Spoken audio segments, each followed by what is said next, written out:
Comments విన్నారా? విన్నానండి, రిపీటెడ్గా చెప్పేదే కదా. అంటే ఆయన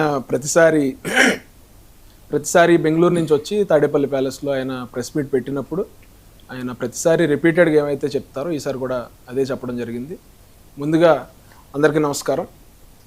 ఈ రోజున జగన్మోహన్ రెడ్డి గారి ప్రెస్ మీట్ చూసిన తర్వాత అందులో ఒక అంశం నాకు మాట్లాడాలని అనిపిస్తూ ఉంది. ఎందుకంటే వైఎస్ఆర్ గారు చనిపోయిన అంశాన్ని ఈ రోజున జగన్మోహన్ రెడ్డి గారు మళ్ళీ ఈ రోజున ప్రెస్ మీట్లో మాట్లాడడం జరిగింది.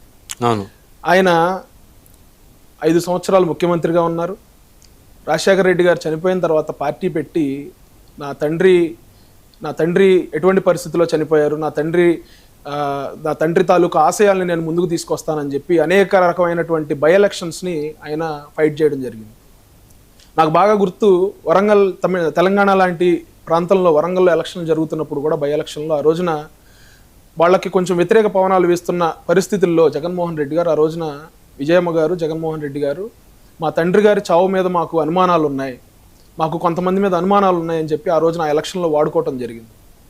తర్వాత రిలయన్స్ మీద దాడులు, వాళ్ళ కార్యకర్తలు రిలయన్స్ సంబంధించిన ఆస్తులను ధ్వంసం చేయటం, ఇవన్నీ మనం చూసాం. జగన్మోహన్ రెడ్డి గారు 5 సంవత్సరాలు ముఖ్యమంత్రిగా ఉన్నప్పుడు ఎప్పుడు కూడా వైఎస్ రాజశేఖర రెడ్డి గారి మరణాన్ని కానీ ఆయన చనిపోయిన పరిస్థితులు కానీ ఎప్పుడు అనుమానాస్పదంగా ఉన్నాయి మాకు అని చెప్పి ఆయన మాట్లాడిన పరిస్థితులు ఎప్పుడూ లేవు.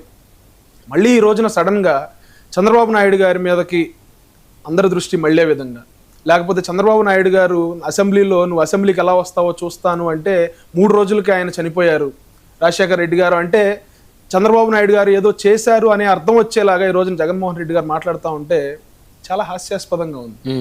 5 సంవత్సరాలు మీరు అధికారంలో ఉన్నప్పుడు మీ బాబాయ్ కేసు మీకు గుర్తుకు రాదు. 5 సంవత్సరాలు మీరు అధికారంలో ఉన్నప్పుడు మీ తండ్రి గారి తాలూకు ఫోటో మీ పథకాల మీద ఉండదు. మీ తండ్రి గారి తాలూకు చనిపోయి ఎవరైతే చంపారు అని చెప్పి అనుమానాలు ఉన్నాయని చెప్పి ఆ రోజున మీరు వాళ్ళ ఆస్తులు ధ్వంసం చేశారో వాళ్ళకి సంబంధించిన పరిమళత్వాన్ని అనే వ్యక్తికి మీరు రాజ్యసభ సీట్ ఇచ్చి వాళ్ళని గౌరవిస్తారు, బొకేలు తీసుకెళ్లి కలుస్తారు. మీరు అధికారంలో లేనప్పుడు మాత్రం రాజశేఖర రెడ్డి గారి మరణాన్ని, లేకపోతే మీ బాబాయ్ గారి మరణాన్ని, లేకపోతే ఇంకోటి మీరు తెర మీదకు తీసుకొచ్చి రాజకీయం చేయడం అనేది ఏమాత్రం బాలేదని చెప్పి నేను ఈ సందర్భంగా జగన్మోహన్ రెడ్డి గారికి చెప్తా ఉన్నా. సో ఇక మిగతా అంశాలు అంటారా, రాజధాని లేదంటున్నారు. అసలు రాజధాని లేకుండా చేసింది ఎవరు? అమరావతిలో భవనాలకి అన్ని వేల రూపాయలు పర్ ఎస్ఎఫ్టీ ఖర్చుతో మీరు నిర్మిస్తా ఉన్నారని చెప్పి ఈ రోజున ప్రభుత్వం మీద అబండాలు వేసే పరిస్థితి జగన్మోహన్ రెడ్డి గారు చేస్తూ ఉన్నారు. వైజాగ్లో రిషికొండ ప్యాలెస్లో 25,000 రూపాయలు పర్ ఎస్ఎఫ్టీ పెట్టి కట్టుకున్నది ఎవరు? అది పర్యాటక శాఖకు కట్టారా, లేకపోతే మీరుంటానికి కట్టారా, లేకపోతే ప్రభుత్వానికి కట్టారా? మీరు అధికారంలో ఉన్నప్పుడు అధికార దుర్వినియోగం చేసి, నిధులు దుర్వినియోగం చేసి, మీ ఇష్టం వచ్చినట్టు చేసేసి, రాజధాని లేకుండా ఆ రోజున 3 రాజధానులు అని చెప్పి అమరావతిని చంపేసి, పోలవరాన్ని చంపేసి 3 రాజధానులు వైజాగ్, కర్నూలు, అమరావతి అని చెప్పి ఈ రోజున మీరు అధికారం దిగిపోయిన తర్వాత మీరు మావిగానని చెప్పి కొత్త పాట పాడుతూ ఉంటే మీరు అధికారంలో ఉన్నప్పుడు చెప్పాలి కదా మాట. మీరు అధికారంలోకి రాకముందేమో అమరావతి రాజధాని, నేను ఎక్కడ ఇల్లు కట్టుకుంటున్నానని చెప్పిన జగన్మోహన్ రెడ్డి గారు అధికారంలోకి వచ్చిన తర్వాత 3 రాజధానులు అని మాట మార్చి ఈ రోజున మావిగానని చెప్పి కొత్త రాగం అందుకుంటే ప్రజలు విశ్వసించే పరిస్థితి లేదు. ప్రజలు జగన్మోహన్ రెడ్డి గారి 5 సంవత్సరాల పరిపాలనకి విసిగిపోయి జగన్మోహన్ రెడ్డి గారు మాకు వద్దు, కూటమి ప్రభుత్వం అయితే న్యాయం జరుగుద్ది, మాకు మా ఆశయాలు, మా ఆశయాలు, మా ఆశలకు అనుగుణంగా కూటమి ప్రభుత్వం అయితే పరిపాలన చేస్తుందని చెప్పి కూటమి ప్రభుత్వాన్ని 164 సీట్లు ఇచ్చి చంద్రబాబు నాయుడు గారి నాయకత్వాన్ని, పవన్ కళ్యాణ్ గారి నాయకత్వాన్ని, మోడీ గారి నాయకత్వాన్ని బలపరిచి మాకు అధికారం ఇవ్వటం జరిగింది.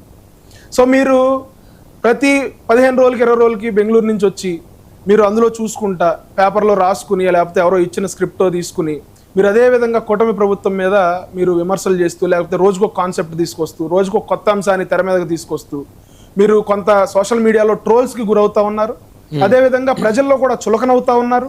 మీ కార్యకర్తలు కూడా మీ మీద నమ్మకం కోల్పోయే పరిస్థితి రోజు రోజుకి ఏర్పడుతుంది. కాబట్టి జగన్మోహన్ రెడ్డి గారు వాళ్ళ పార్టీ మళ్ళీ పుంజుకోవాలన్నా, వాళ్ళ కార్యకర్తలకు మళ్ళీ భరోసా రావాలన్నా కూడా ఈ రప్ప లేకపోతే టప్ప టప్ప ఈ కాదు. మీరు ఏం చేస్తారు, గతంలో ఏం తప్పులు చేశారు, మీరు మళ్ళీ అధికారంలోకి వస్తే రాష్ట్రాన్ని ఎట్లా అభివృద్ధి పదంలో పరుగులు పెట్టిస్తారు, ఇవి మీరు చెప్తే మిమ్మల్ని ప్రజలు విశ్వసిస్తారు తప్ప మీరు మీ తండ్రి గారి మరణాన్ని, లేకపోతే మీ బాబాయ్ గారి మరణాన్ని, లేకపోతే మీరు ప్రతి 5 సంవత్సరాలకు ఒక కొత్త పాట పాడినట్టు రాజధాని గురించి, లేకపోతే ఇవన్నీ మీరు మాట్లాడితే ప్రజల్లో చులకనవుతున్నారని చెప్పి సందర్భంగా నేను వైఎస్ఆర్సీపీకి, జగన్మోహన్ రెడ్డి గారికి చెప్తా ఉన్నా. ఇక సోషల్ మీడియాలో బీజేపీ మద్దతు